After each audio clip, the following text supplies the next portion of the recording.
Vegetable biryani ఎలా తయారు చేయాలో చూద్దామా. దానికోసం ఒక గ్లాసు బాస్మతి రైస్ తీసుకొని కడిగి నానబెట్టుకోండి. తర్వాత ఒక గిన్నె పెట్టుకొని అందులో నెయ్యి నూనె వేసుకొని చెక్క లవంగాలు షాహీ జీరా బిర్యానీ ఆకు పొడవుగా కట్ చేసుకున్న ఉల్లిపాయ ముక్కలు వేసి వేయించుకోండి.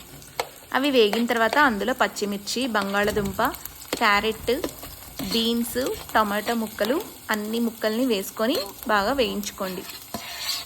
ఇవి వేగుతున్నప్పుడే అందులో కొద్దిగా ఉప్పు మన టేస్ట్కి తగినట్టుగా ఉప్పు అల్లం వెల్లుల్లి పేస్ట్ కూడా వేసి వేయించుకోండి.